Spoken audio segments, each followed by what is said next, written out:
ಸ್ನೇಹಿತರೆ, ಪ್ರತಿಧ್ವನಿಗೆ ಸ್ವಾಗತ. ಮುಂದಿನ ಮುಖ್ಯಮಂತ್ರಿ ವಿಜೇಂದ್ರ ಅಣ್ಣಂಗೆ ಜೈ.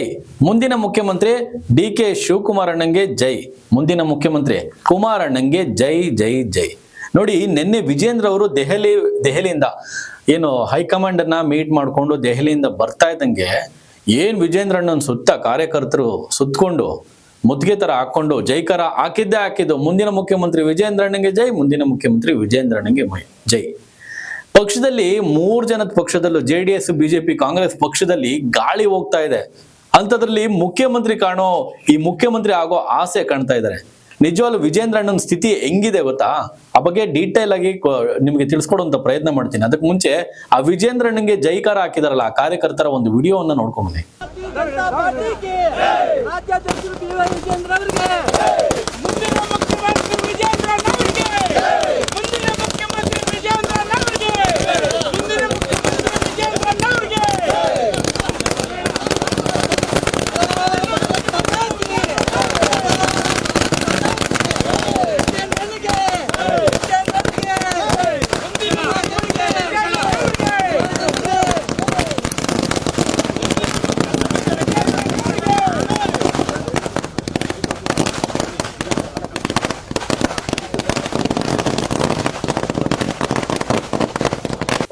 ಎಸ್, ನೋಡಿದ್ರಲ್ಲ, ವಿಜೇಂದ್ರ ಅಣ್ಣ ದೆಹಲಿ ಪ್ರವಾಸ ಮುಗಿಸಿ ಅಂದ್ರೆ ದೆಹಲಿ ಹೈಕಮಾಂಡ್ ಅನ್ನ ನೋಡ್ಕೊಂಡು ಬರ್ತಾ ಇದ್ದಂಗೆ ಅವರ ಅಭಿಮಾನಿಗಳು ವಿಜೇಂದ್ರ ಅಣ್ಣನೇ ನೆಕ್ಸ್ಟ್ ಮುಖ್ಯಮಂತ್ರಿ ಅಂತೇಳಿ ಆಲ್ರೆಡಿ ಘೋಷಣೆ ಮಾಡ್ಬಿಟ್ಟಿದ್ದಾರೆ.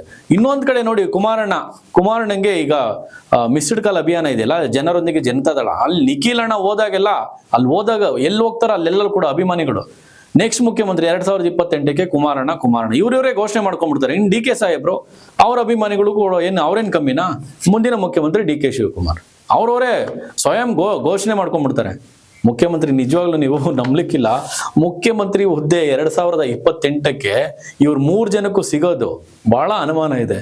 ಅಷ್ಟು ಸುಲಭವಾಗಿ 2023ರ ಚುನಾವಣೆ ಆಯ್ತಲ್ಲ, ಅಷ್ಟು ಸುಲಭವಾಗಿ 2028ರ ಚುನಾವಣೆ ಅಷ್ಟು ಸಲೀಸಾಗಿ ಇರ್ಲಿಕ್ಕಿಲ್ಲ. ಇನ್ನು ವಿಜೇಂದ್ರ ಅಣ್ಣನ ಮ್ಯಾಟ್ರಿಗೆ ಬರೋದಾದ್ರೆ ವಿಜೇಂದ್ರ ಅಣ್ಣಂಗೆ ಗಾಳಿ ಹೋಗ್ತಾ ಇದೆ. ಇಲ್ಲಿ ಯಾಕೆ ಈ ಮಾತನ್ನ ಹೇಳ್ತಾ ಇದೀವಿ ಅಂದ್ರೆ, ಶತಾಯ ಗತಾಯ ಕಂಡ್ರೆ ಈ ವಾರ ಅಧ್ಯಕ್ಷರ ಬದಲಾವಣೆ ಬಿಜೆಪಿನಲ್ಲಿ ಆಗ್ಲೇಬೇಕು. ಇಂಥದ್ದೊಂದು ಪಟ್ಟನ್ನ ಹಿಡಿದು ಕುತ್ಕೊಂಡಿರುವಂಥದ್ದು ಸ್ವತಃ ಬಿಜೆಪಿಯ ಹಿರಿಯ ನಾಯಕರುಗಳು. ಒಂದು ತಟಸ್ಥ ಟೀಮ್ ಒಂದಿದೆ ಬಿಜೆಪಿನಲ್ಲಿ, ಇನ್ನೊಂದು ಪ್ರೆಸೆಂಟ್ ಇರುವಂತ ಒಂದು ಟೀಮ್ ಇದೆ, ವಿರೋಧಿ ವಿಜೇಂದ್ರ ಅಣ್ಣಂಗೆ ವಿರೋಧವನ್ನು ವ್ಯಕ್ತಪಡಿಸುವಂತ ಮತ್ತೊಂದು ಟೀಮ್ ಇದೆ.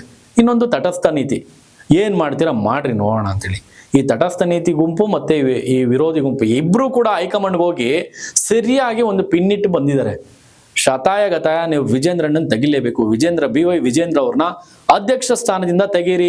ಈಗಾಗಲೇ ಸದಾನಂದ ಗೌಡ್ರು ಅಲ್ಲಿ ದೆಹಲಿಗೆ ಹೋಗಿ ದೆಹಲಿಯ ಹೈಕಮಾಂಡ್ ನ ಮೀಟ್ ಮಾಡ್ಕೊಂಡ್ ಬಂದು ಈ ವರದಿ ಒಪ್ಪಿಸಿ ಬಂದಿದ್ದಾರೆ.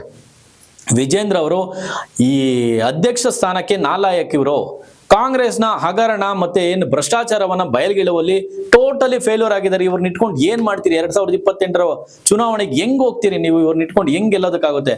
ಈಗಾಗಲೇ ಕಳೆದ ಬಾರಿ ಚುನಾವಣೆಯಲ್ಲಿ ಏನು 66 ಸೀಟ್ ತಗೊಂಡಿದ್ರಲ್ಲ ಬಿಜೆಪಿ. ನೆಕ್ಸ್ಟ್ 2028ರಲ್ಲಿ ಹಿಂಗೆ ವಿಜೇಂದ್ರ ಅವ್ರನ್ನೇನಾದ್ರೂ ಮುಂದುವರಿಸಿದ್ರೆ ಖಂಡಿತವಾಗ್ಲೂ ಬಿಜೆಪಿ ಮತ್ತೊಮ್ಮೆ ಹರಳೋದಕ್ಕೆ ಸಾಧ್ಯನೇ ಇಲ್ಲ, ಮಕಡೆ ಮಲಗುತ್ತೆ ಅಂತೇಳಿ ಸದಾನಂದ ಗೌಡರು ವರಿಷ್ಠರಿಗೆ ಒಂದು ಸಂದೇಶವನ್ನ ಕೊಟ್ಟು ಬಂದಿದ್ದಾರೆ. ಇನ್ನು ಅಶೋಕ್ ಅಣ್ಣ ಕೂಡ ದೆಹಲಿನಲ್ಲಿ 3 ದಿವಸದಿಂದ ಅಲ್ಲೇ ಜಂಡ ಹೊಡ್ಕೊಂಡು ಅಣ್ಣ ಕುತ್ಕೊಂಡಿದ್ದಾರೆ. ಅವರು ಕೂಡ ಏನ್ ಸುಮ್ಮನೆ ಅಲ್ಲ, ಅವರು ಕೂಡ ತಟಸ್ಥರ. ಒಂದು ರೀತಿ ನೋಡಿ, ಇಲ್ಲಿ ಅಶೋಕ್ ಅಂದ್ರೆ ಪಕ್ಕ ರೈಟ್ ಹ್ಯಾಂಡ್ ಯಡಿಯೂರಪ್ಪನವ್ರಿಗೆ, ಪಕ್ಕ ಯಡಿಯೂರಪ್ಪನವರ ಪರ ಅಂತ ಹೇಳಿದ್ರು ಕೂಡ ಆಯಾಯ ಸಂದರ್ಭಕ್ಕೆ ಯಾರ್ಯಾರು ಏನೇನ್ ಮಾಡ್ಬೇಕೋ ಒಳಮರ್ಮದ ಏಟುಗಳನ್ನ ಕೊಡ್ತಾಳೆ ಬರ್ತಾರೆ. ಅದೇ ರಾಜಕೀಯ ಅಂದ್ರೆ, ಅದೇ ಸ್ವಾರಸ್ಯ ಅಂದ್ರೆ. ಸೊ ಇಲ್ಲಿ ಎಲ್ರು ಕೂಡ ಪಟ್ಟಿ ಹಿಡ್ದಿರುವಂತದ್ದು. ಜೊತೆಯಲ್ಲಿ ಸೋಮಣ್ಣವರು ಕೂಡ ಇಲ್ಲಿ ವರಿಷ್ಠರಿಗೆ ದಿಲ್ಲಿಯ ಹೈಕಮಾಂಡ್ ಗಮನಕ್ಕೆ ತಂದಿರುವಂತದ್ದು ವಿಜೇಂದ್ರ ಅವ್ರನ್ನ ಬದಲು ಆಗ್ಲೇಬೇಕು. ವಿಜೇಂದ್ರ ಅವರೇ ಏನಾದ್ರೂ ಮುಂದುವರೆದಿಲ್ಲ. ಮೊನ್ನೆ ಏನು ಈ ರೆಬೆಲ್ ನಾಯಕರುಗಳ ಗುಂಪಲ್ಲಿ ಸೋಮಣ್ಣವ್ರು ಕೂಡ ಕಾಣಿಸ್ಕೊಂಡಿದ್ರು. ಸೊ ಪ್ರಹ್ಲಾದ್ ಜೋಶಿ ಅವಾಗ ಕರೆದು ಮಾತನಾಡಿದ್ರೆ, ಯಾಕಲ್ಲ ಅವ್ರ ಜೊತೆ ಸೇರ್ಕೊಂಡು ಏನ್ ಮಾಡ್ತಾ ಇದ್ರಿ ಮೀಟಿಂಗು, ನೀವು ಏನು ಆ ರೆಬಲ್ನ ಟೀಮ್ಗಳಿಗೆ ನೀವು ಸೇರ್ಕೊಂಡ್ಬಿಟ್ರ ಅಂತೇಳಿ. ಸೊ ಇಲ್ಲಿ ಅವರೆಲ್ಲರ ಬೆಂಬಲವನ್ನ ಕೇಳುವಂತ ಚಾಕಚಕ್ಯತೆ ಸೋಮಣ್ಣ ಅವ್ರದ್ದಾಗಿತ್ತು. ಸೊ ಸೋಮಣ್ಣವರು ಕೂಡ ಈ ಒಂದು ರೇಸ್ನಲ್ಲಿ ಇದ್ದಾರೆ, ಅಧ್ಯಕ್ಷರ ಪಟ್ಟಿಯ ಒಂದು ರೇಸ್ನಲ್ಲಿ.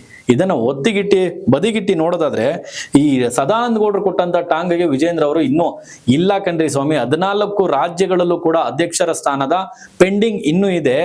ವರಿಷ್ಠರು ಇದನ್ನ ಹೈಕಮಾಂಡ್ ಇದನ್ನ ನಿರ್ಧಾರ ಮಾಡ್ತಾರೆ. ಅಲ್ಲಿವರೆಗೂ ನಾನೇ ಅಧ್ಯಕ್ಷನಾಗಿ ಮುಂದುವರಿತೀನಿ, ನಾನು ಎಲ್ಲಿ ಫೇಲ್ಯೂರ್ ಆಗಿದ್ದೀನಿ, ಏನು ರಾಜ್ಯ ಸರ್ಕಾರ ಮಾಡ್ತಾ ಇರುವಂತಹ ಹಗರಣಗಳನ್ನೆಲ್ಲ ಬಯಲಿಗೆ ಎಳಿತಾ ಇದೀವಲ್ಲ ಅಂತೇಳಿ ಇಲ್ಲಿ ಸಮರ್ಥನೆ ಕೊಟ್ಕೊಳಕ್ ಹೋಗ್ತಾರೆ.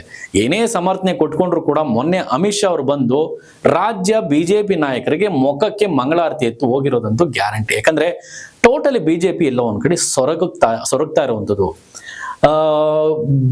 JDS ನವರ ಕುಮಾರಣ್ಣನ ಅವರ ಮನವನ್ನ ಓಲೈಸಿ ಅವರನ್ನ ಒಟ್ಟಿಗೆ ತೆಗೆದುಕೊಂಡು ಹೋಗಿ ಹೋರಾಟಗಳಿಗೆ ಧುಮುಕಿದ್ರೆ ಇವತ್ತು ಬಿಜೆಪಿ ಒಂದು ಬೇರೆಯ ಒಂದು ಮಟ್ಟದಲ್ಲಿ ಶೈನ್ ಆಗ್ತಾ ಇತ್ತು ಅಂತ ಅನ್ಸುತ್ತೆ. ಯಾಕಂದ್ರೆ ಕಾಂಗ್ರೆಸ್ ಮಾಡಿರುವಂತಹ ಹಗರಣ ಇದೆಯಲ್ಲ, ವಾಲ್ಮೀಕಿ ಹಗರಣದಿಂದ ತೆಗೆದುಕೊಂಡು ಈಗ ಆಗ್ತಾ ಇರುವಂತ ಈ ಲಂಚಾವತಾರ ಇದೆಯಲ್ಲ, ವಸತಿ ಇಲಾಖೆಯ ಲಂಚಾವತಾರ, ಆಮೇಲೆ ರಾಜು ಕಾಗೆ ಮಾಡ್ತಾ ಇರುವಂತ ಈ ಅನುದಾನದ ಈ ಆರೋಪಗಳು, ಇವೆಲ್ಲವನ್ನ ಒಟ್ಟಾರೆ ಗಮನಿಸಿದಾಗ ಬಿಜೆಪಿ ಟೋಟಲಿ ಫೇಲ್ಯೂರ್ ಆಗಿರುವಂತದ್ದು. ಅಧ್ಯಕ್ಷರ ಇದರ ಹೊಣೆಯನ್ನ ಹೊರಬೇಕಾಗಿರುವಂತ, ಅದನ್ನೇ ಹೇಳ್ತಾ ಇರುವಂತದ್ದು.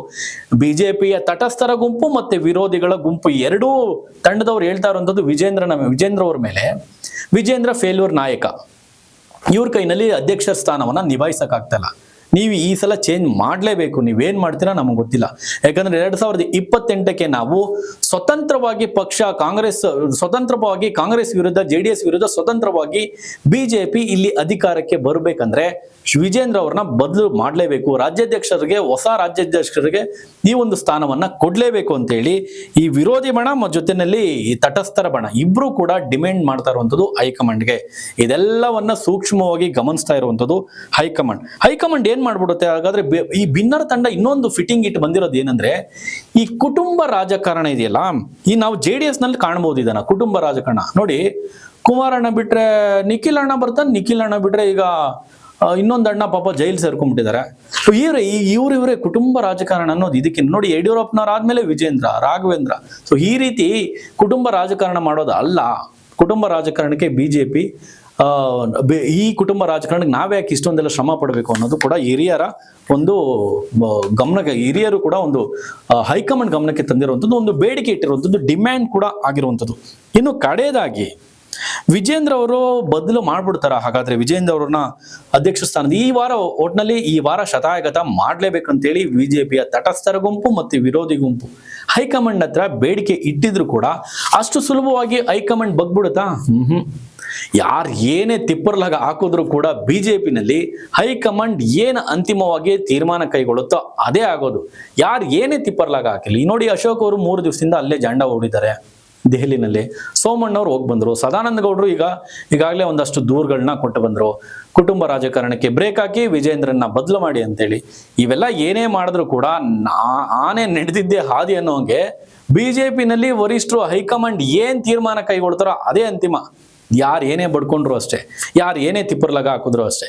ಯಾಕೆ ಈ ಮಾತನ್ನು ಇಷ್ಟೊಂದು ಒತ್ತಿ ಹೇಳ್ತಾ ಇದೀವಿ ಅಂದ್ರೆ, ವಿಜೇಂದ್ರ ಅವ್ರನ್ನೇ ಬಹುತೇಕ ರಾಜ್ಯಾಧ್ಯಕ್ಷ ಸ್ಥಾನದಿಂದ ಮುಂದುವರಿಸಲು ವರಿಷ್ಠರು ಒಲವು ತೋರಿದ್ದಾರೆ ಅಂತಾನೆ ಘಂಟಾಘೋಷವಾಗಿ ಹೇಳ್ಬೋದು. ಯಾಕಂದ್ರೆ ವಿಜೇಂದ್ರ ಅವ್ರಿಗೆ ಏನಿಲ್ಲ, ನಾಯಕತ್ವ ಗುಣ ಇದೆ. ಇದು ನಾನು ಹೇಳ್ತಾರಂತದಲ್ಲ, ಹೈಕಮಾಂಡ್ ನಾಯಕತ್ವ ಗುಣ ಇದೆ, ಜೊತೆಯಲ್ಲಿ ಹಣದ ಸಾಮರ್ಥ್ಯ ಇದೆ, ಸಂಘಟನಾ ಚಾತುರ್ಯತೆ ಇದೆ, ಒಂದು ವರ್ಚಸ್ಸು, ರಾಜ್ಯದಲ್ಲಿ ಒಂದು ವರ್ಚಸ್ಸಿದೆ. ಸೊ ಒಂದಷ್ಟು ಪ್ರಭಾವ ಕೂಡ ವಿಜೇಂದ್ರ ಅವರಿಗಿದೆ. ಇದೆಲ್ಲವನ್ನು ಇರುವಂತಹ ವಿಜೇಂದ್ರ ಅವರಿಗೆ ಪರ್ಯಾಯ ನಾಯಕರು ಮುಖಗಳು ಯಾವುದು ಹೈಕಮಾಂಡ್ಗೆ ಕಾಣಿಸ್ದಂತೆ ಇಲ್ಲ. ಇಲ್ಲಿ ಯತ್ನಾಳ್ ಅವ್ರಿಗೆ ಕಾಣಿಸಿರ್ಬೋದು, ಅಥವಾ ಪ್ರತಾಪ್ ಸಿಂಹ ಅವ್ರಿಗೆ ಕಾಣಿಸಿರ್ಬೋದು, ಅಥವಾ ಈ ಭಿನ್ನರಿದಾರಲ್ಲ ಬಿಜೆಪಿಯಲ್ಲಿ ಈ ರೆಬೆಲ್ ನಾಯಕರುಗಳಿಗೆ ಕಾಣಿಸಿರ್ಬೋದು. ಬಟ್ ವರಿಷ್ಠರಿಗೆ ಹೈಕಮಾಂಡ್ಗೆ ವಿಜೇಂದ್ರ ಬಿಟ್ರೆ ಈ ಕ್ಷಣಕ್ಕೆ ಬೇರೆ ಯಾರು ಕೂಡ ಅಧ್ಯಕ್ಷ ಸ್ಥಾನಕ್ಕೆ ಕಾಣಿಸ್ತಾ ಇಲ್ಲ. ಸೊ ಆದ್ರೂ ಕೂಡ ಅದರ ಒಟ್ಟಿಗೆ ವಿಜೇಂದ್ರ ಅವರು ಟೋಟಲಿ ಕಾಂಗ್ರೆಸ್ನ ಈ ಒಂದು ಭ್ರಷ್ಟಾಚಾರ ಹಗರಣವನ್ನ ಹೊರಗೆ ಎಳೆಯುವಲ್ಲಿ ಟೋಟಲಿ ವಿಫಲರಾಗಿದ್ದಾರೆ ಅಂತ ಹೇಳಿದ್ರು ಕೂಡ ಭವಿಷ್ಯ ತಪ್ಪಾಗ್ಲಿಕ್ಕಿಲ್ಲ. ಒಟ್ಟಿನಲ್ಲಿ ವಿಜೇಂದ್ರ ಅವ್ರನ್ನೇ ಮುಂದೆ 2028ಕ್ಕೆ ಅವರ ಮುಖವನ್ನೇ ತೆಗೆದುಕೊಂಡು ಹೋಗಿ ಚುನಾವಣೆಗೆ ಬಿಜೆಪಿ ಹೋಗಿದ್ದಲ್ಲೇ ಆದ್ರೆ ಎಷ್ಟರ ಮಟ್ಟಿಗೆ ಸಕ್ಸಸ್ ಕಾಣ್ತಾರೆ. ಯಾಕಂದ್ರೆ ಕಳೆದ ಬಾರಿ ಬಿಜೆಪಿ 66, JDS 19, ಕಾಂಗ್ರೆಸ್ ಬರೋಬ್ಬರಿ 136 ಸೀಟು ಪ್ಲಸ್ ಇದು ಏನು ಬೈ ಎಲೆಕ್ಷನ್ 3, ಅದರಲ್ಲಿ ಒಂದು ನಾಗೇಂದ್ರನ ಒಂದು ಮೈನಸ್. ಟೋಟಲಿ 138 ಸ್ಥಾನವನ್ನು ಗೆದ್ದಂತ ಕಾಂಗ್ರೆಸ್ ಬಲಿಷ್ಠ ಪಕ್ಷವಾಗಿ ಇವತ್ತು ಹೊರಹೊಮ್ಮಿದೆ. ಈ ಬಲಿಷ್ಠರ ಮುಂದೆ ವಿಜೇಂದ್ರ ಎಷ್ಟರ ಮಟ್ಟಿಗೆ ಫೇಸ್ ವರ್ಕ್ ಆಗುತ್ತೆ, ಅವರ ನಾಯಕತ್ವ ವರ್ಕೌಟ್ ಆಗುತ್ತೆ? ಸ್ನೇಹಿತರೆ ಕಮೆಂಟ್ ಮಾಡಿ. ನೋಡ್ತಾ ಇರಿ ಪ್ರತಿಧ್ವನಿ. ಹೆಚ್ಚಿನ ವಿಡಿಯೋಗಳಿಗೆ ಪ್ರತಿಧ್ವನಿ ಯೂಟ್ಯೂಬ್ ಚಾನೆಲ್ ಸಬ್ಸ್ಕ್ರೈಬ್ ಮಾಡಿ, ಬೆಲ್ ಐಕಾನ್ ಕ್ಲಿಕ್ ಮಾಡಿ.